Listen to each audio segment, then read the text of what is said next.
Karen was a dedicated member of the Homeowners Association, known for her fierce commitment to enforcing community rules.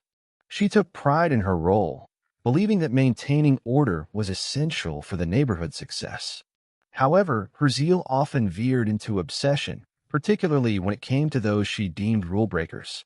One such individual was a local farmer, a rugged man who lived just outside the HOA's borders. While his farm thrived in its own right, Karen could not shake her irritation at his blatant disregard for the HOA regulations. The farmer's unkempt fields and rustic charm stood in stark contrast to the carefully manicured lawns and pristine aesthetics of the neighborhood she represented. To Karen, his actions were not just an affront to her authority, but a threat to the very fabric of the community she worked tirelessly to uphold. Each time she drove by his property, she felt her blood boil at the sight of what she considered chaos. Wildflowers where neat hedges should be and animals roaming freely without a care for rules or boundaries. Determined to assert her dominance, Karen devised a plan that would demonstrate her power over him. She marched to his farm one sunny afternoon, armed with a massive padlock, and proceeded to secure the gate shut. In her mind, this act was justified. She believed she was protecting the community from an eyesore that threatened their standards. But what she failed to realize was that this act of aggression would only escalate the situation. Instead of retaliating immediately or involving law enforcement, the farmer chose to take a different approach. He waited patiently for the opportune moment to turn the tables on Karen. His strategy was simple yet effective. He would wait until she parked her car in a public space near his farm, an area that was far removed from any HOA regulations. When the moment arrived and Karen left her car unattended, he seized it as an opportunity for payback. With an industrial lock in hand, he chained her vehicle shut, mirroring her earlier actions with a padlock on his gate. As Karen returned, she found herself locked out of her car, a twist of fate that underscored the irony of her earlier decision. In that moment of frustration and disbelief, Karen realized how ridiculous it was to try and assert control over something that didn't belong to her. Her actions had backfired spectacularly, setting in motion a conflict that neither party could have anticipated. Fueled by her determination to maintain control, Karen felt a sense of righteousness as she approached the farmer's property with a massive padlock in hand. To her, this padlock represented more than just metal and a key. It was a symbol of her authority and an assertion of the HOA's ideals that she so fiercely believed in. She envisioned herself as the guardian of community standards, a vigilant protector of order against what she saw as chaos. The farmer's farm, with its unkempt fields and freely roaming animals, embodied everything she detested. As she arrived at the gate, adrenaline coursed through her veins. This was her moment to take a stand against what she perceived as defiance. With each click of the padlock securing the gate shut, a wave of satisfaction washed over her. She believed that by locking him out, she was sending a clear message. Rules mattered, and those who chose to ignore them would face consequences. Karen imagined how the other HOA members would rally behind her decision. She pictured them applauding her resolve as they discussed their shared values over coffee. In her mind, she had become the hero of the neighborhood, a figure willing to confront anyone who dared disrupt their idyllic way of life. Little did she know that her actions would only serve to escalate tensions between her and the farmer rather than restore order. The act of placing the padlock was not merely about blocking access. It was about exerting power over someone who had long eluded her control. But instead of feeling triumphant, a nagging doubt crept into her mind. Was this truly justified? Was she overstepping? Those questions were quickly drowned out by her belief that she was in the right.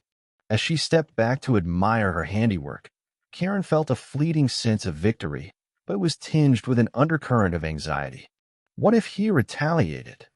What if this move sparked a war rather than a resolution? Nevertheless, she brushed aside those thoughts, convinced that she had taken the necessary steps to protect her community. Unbeknownst to her, the farmer was watching from afar, his expression one of bemusement rather than anger. He understood that Karen's need for control stemmed from insecurity rather than strength. As he observed her celebrate what he viewed as an absurd act of aggression, he quietly began to devise his own plan, one that would turn the tables and show Karen that power could be wielded in unexpected ways. As the sun dipped below the horizon, casting a golden hue over the fields, the farmer stood quietly at his farmhouse, contemplating Karen's latest move. Rather than reacting impulsively or seeking out law enforcement, he decided to adopt a more strategic approach. He believed that patience would serve him better than confrontation. His calm demeanor was a stark contrast to Karen's frantic need for control, and he recognized that her actions were driven by insecurity rather than genuine authority. The farmer had always prided himself on being level-headed. Years of managing his land and caring for his animals had taught him the value of patience. Nature, after all, had its own rhythm, one that required understanding and foresight.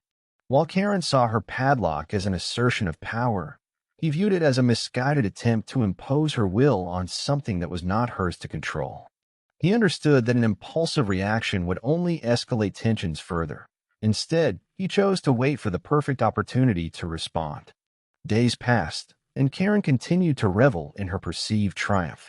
The farmer watched from his porch as she drove by, her expression one of self-satisfaction. Each time she passed his farm, he could see her satisfaction morph into irritation when she caught sight of the locked gate. Her determination only made him smile inwardly. He knew that her actions were a double-edged sword. Finally, the moment arrived when Karen parked her car in a public space near his farm, completely oblivious to what was about to unfold. The farmer seized this chance with a calculated calmness that spoke volumes about his character. He approached her vehicle with an industrial lock in hand, a tool meant not just for securing items but for asserting a point of his own. With deft movements, he locked her car shut, mirroring her earlier actions with a padlock on his gate. He found humor in the irony of the situation. Karen had locked him out of his property, and now she was locked out of her car. The farmer's decision to wait rather than lash out had given him an advantage, allowing him to execute a response that was both clever and poignant. As he stepped back from her vehicle, a sense of satisfaction washed over him. He wasn't just retaliating. He was making a statement about the absurdity of their conflict. By choosing strategy over force, he demonstrated that true power lay not in aggression, but in cleverness and calm resolve. The stage was set for a showdown neither party could have anticipated, a lesson in humility for Karen and an opportunity for the farmer to reclaim his peace. One crisp afternoon, as the sun cast long shadows over the fields, Karen parked her car in a public area near the farmer's land, convinced she had outsmarted him by keeping a watchful eye on the farm. She relished her small victory, thinking that her padlock had sent a clear message to the farmer about who was in charge. Little did she know that her actions were about to come back to haunt her. The farmer, observing from a distance, felt a rush of amusement mixed with determination. This was the moment he had been waiting for, a chance to turn the tables and showcase the absurdity of Karen's behavior. With his industrial lock in hand, he approached her vehicle stealthily, careful not to draw attention to himself. The quiet of the afternoon provided the perfect cover for his plan. As he reached Karen's car, he couldn't help but chuckle at the irony of the situation. Just days ago, she had locked him out of his property, and now here he was preparing to lock her out of her own vehicle. It was a poetic act of revenge that demanded no words, just a simple action that would send a powerful message. With deft movements, he secured the industrial lock around her car door handle. The sound of the lock clicking into place echoed in the stillness, and he stepped back to admire his handiwork. There it was, a car shut tight with an industrial lock, just as she had done with his farm gate. He marveled at how well this mirrored her earlier actions, highlighting both the ridiculousness of their feud and the lengths to which she had gone to assert her dominance. Meanwhile, unaware of what had just transpired, Karen returned from a nearby shop carrying a few bags. As she approached her car, her expression shifted from contentment to confusion when she spotted the lock glinting in the sunlight. Panic set in as she realized that she was now locked out of her own vehicle, a twist of fate that felt almost poetic. "How could this happen?" she exclaimed, looking around for answers as though someone might provide an explanation for this unforeseen predicament. The absurdity of her situation began to sink in. She had tried to control another person's life and property, only to find herself trapped in a similar predicament. In that moment, Karen felt a mix of anger and embarrassment wash over her. She had underestimated the farmer's ability to retaliate with wit rather than aggression. What initially seemed like a power play had transformed into a humorous yet humbling lesson about the futility of trying to dominate others through unreasonable means. The escalating tension between them was now tinged with irony, setting the stage for an even more chaotic confrontation ahead. As Karen stood before her locked car, a wave of disbelief washed over her. She tugged the handle, hoping against hope that the lock would somehow give way. Her frustration mounted with each futile attempt. The bag she had been carrying slipped from her grasp and fell to the ground, but she barely noticed. Her focus was solely on the absurdity of her situation. The realization hit her like a bolt of lightning. She had locked someone out, and now she was the one locked out. A mixture of anger and irony churned at her stomach as she looked around, searching for anyone who could help. How could this have happened? It felt like a cruel twist of fate. Her own actions had come back to haunt her in the most poetic way imaginable. The farmer's clever retaliation had turned her assertion of control into a humiliating spectacle. In that moment, Karen couldn't help but replay the events leading up to this. She had taken such pride in locking the farm gate, convinced that she was upholding community standards and displaying her authority. But now, as she stood helpless in front of her own vehicle, she felt the weight of her arrogance settle heavily on her shoulders. The farmer had not only matched her intensity, but had also outsmarted her in a way she never anticipated. Realizing how ridiculous it all was, Karen's anger began to morph into something else, an uncomfortable awareness of how out of touch she had become. She had elevated herself above others, believing that enforcing rules made her superior. Yet here she was, trapped by her own misguided attempts at dominance. The irony stung, and it was difficult to ignore the laughter that bubbled up within her, even as embarrassment coursed through her veins. Frantically, she pulled out her phone and dialed for help, but deep down, she knew this was no ordinary situation. As she waited for assistance to arrive, thoughts raced through her mind. Would the police take her seriously? Would they side with her or find humor in what was unfolding? The uncertainty only fueled her frustration further. Moments later, as she paced in front of the locked car, Karen couldn't shake the feeling that the farmer was watching from somewhere nearby, perhaps enjoying her predicament. She glanced around but saw only empty fields and distant trees. The silence felt heavy, amplifying the absurdity of it all. It struck her then that she might be missing an important lesson about humility and respect for others' boundaries. Perhaps this confrontation wasn't just about property lines and HOA rules. It was a reflection of power dynamics and human behavior. As she waited for help, Karen began to realize that sometimes those who feel most powerful can find themselves vulnerable in unexpected ways. In a state of panic, Karen's frustration boiled over as she screamed for help, her voice echoing across the quiet landscape. "Someone, please, I need help." She felt utterly helpless, standing next to her locked car, realizing how ridiculous her situation had become. Her mind raced with thoughts of how to explain this to anyone who might come to her aid. Surely law enforcement would understand that she was simply trying to uphold community standards when she locked the farm gate. They had to see it from her perspective. With trembling hands, she dialed 911, heart pounding in her chest.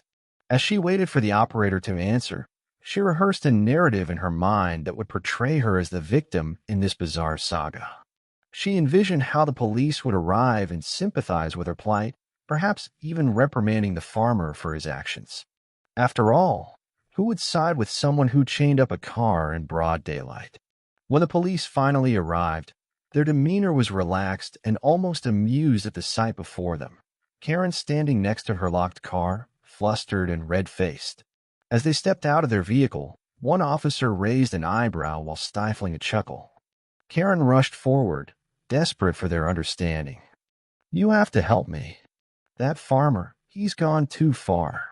He locked my car after I put a padlock on his gate." Before she could launch into further details, the farmer appeared from behind his fence, maintaining an air of calm confidence that contrasted sharply with Karen's frantic energy. He approached the officers with a casual smile, ready to explain himself. "Good afternoon, officers," he said smoothly. "I'm just keeping Karen safe, just like she attempted to keep my property secure." His words echoed back the logic Karen had used to justify locking him out. The police officers exchanged glances, clearly entertained by the irony of it all. One of them quipped, "So you're saying you're both just looking out for each other?" The lightheartedness of their response only deepened Karen's frustration. The farmer continued, unfazed by Karen's mounting anger. "Exactly. I thought I'd protect my space from unwarranted interference."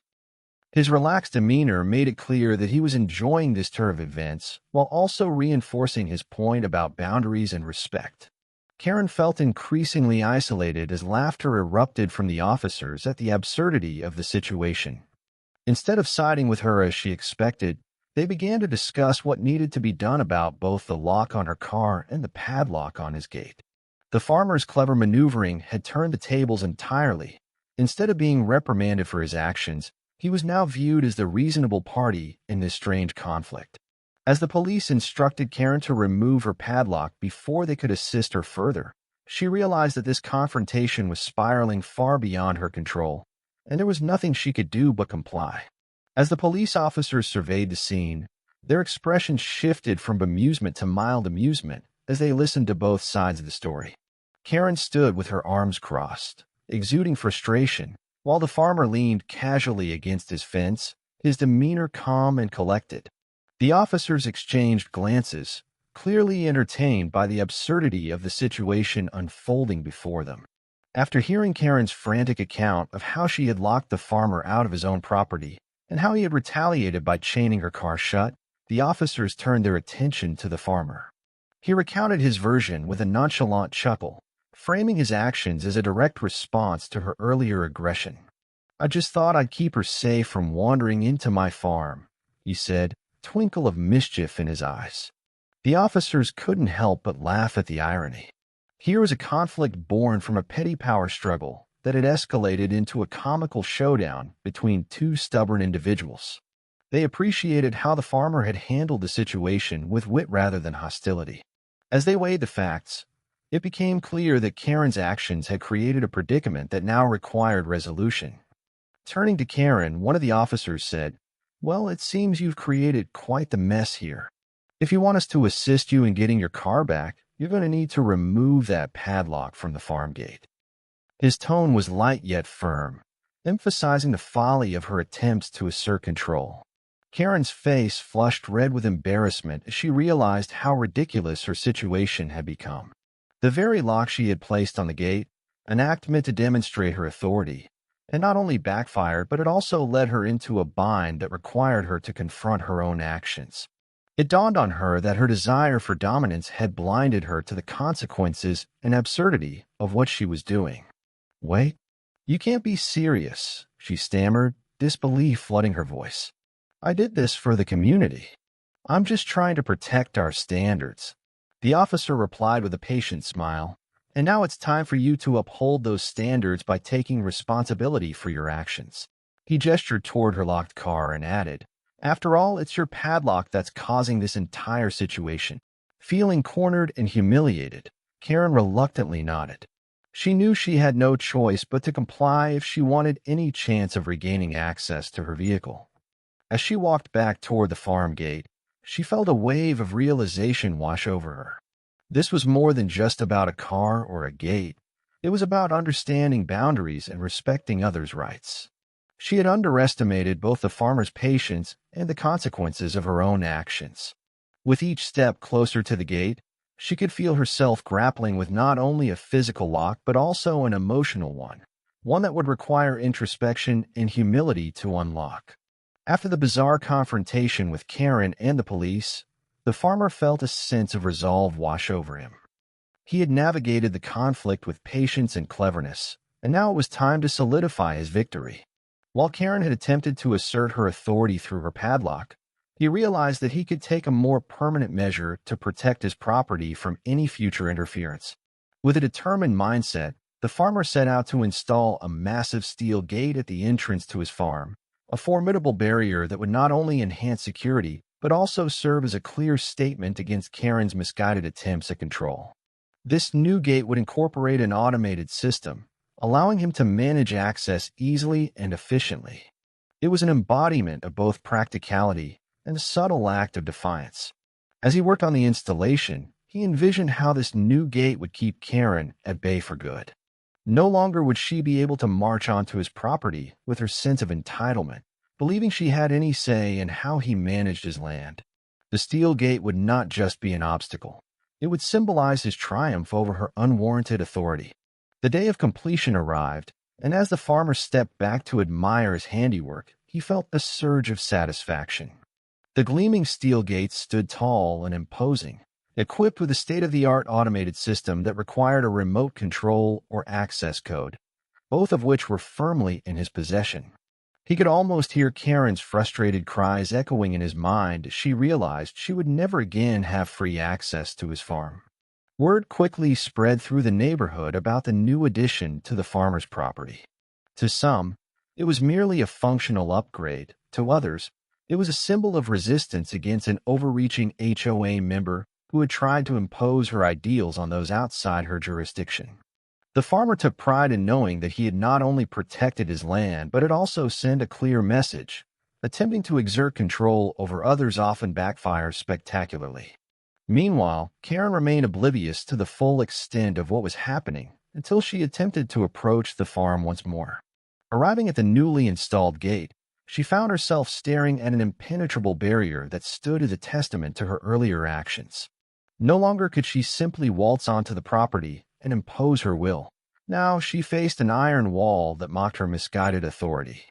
As she stood there fuming, reality began to sink in. Her attempts at dominance had resulted in her own exclusion. In one final act of defiance, the farmer had turned the tables completely. With this automated fortress now guarding his land, he solidified not only his victory over Karen, but also ensured that peace would reign on his farm for years to come. As the dust settled from the chaotic events, the absurdity of the entire conflict became increasingly clear. Karen stood at the imposing steel gate, frustration etched on her face as she grappled with the reality of her defeat. What had started as a misguided attempt to impose authority had spiraled into a series of comical missteps, showcasing the lengths people will go to assert control over others. In her fervor to protect what she believed was right, she had unwittingly constructed her own downfall. The farmer's clever counteraction had transformed a petty dispute into a lesson in humility. He had demonstrated that true power did not lie in forceful assertions, but in patience and strategic thinking. With each passing day, as he enjoyed his peaceful farm life unbothered by Karen's interference, the absurdity of her actions loomed larger in her mind. She had locked him out of his own land only to find herself locked out of her car and now permanently barred from accessing his property altogether. Karen began to reflect on her motivations. Had her obsession with enforcing HOA rules blinded her to the realities of the situation? She had viewed herself as a guardian of community standards, yet this role had led her down a path of arrogance and control that ultimately backfired. Instead of fostering harmony within the community, her actions had bred resentment and conflict, culminating in a scenario that left her isolated and resentful. As she stood before the massive gate, Karen felt the weight of her choices pressing down on her. She realized that she had underestimated not only the farmer, but also the repercussions of treating others with such disregard. The very ideals she had fought to uphold now felt hollow as she confronted the consequences of her misguided authority. In contrast, the farmer thrived in his victory, embodying the spirit of resilience and quiet strength. His triumph was not just about reclaiming his land, but also about standing up against unwarranted control. He had turned a chaotic situation into an opportunity for personal growth and reflection, a testament to his character. With time, Karen would have to come to terms with this experience and learn from it. The story served as a reminder that attempts to dominate others often lead to unexpected outcomes, revealing vulnerabilities rather than strengths. As she walked away from the gate, Karen knew she would have to reassess her approach moving forward. Ultimately, this conflict was about more than just property lines or community rules. It was a reflection on human behavior and the folly of power struggles.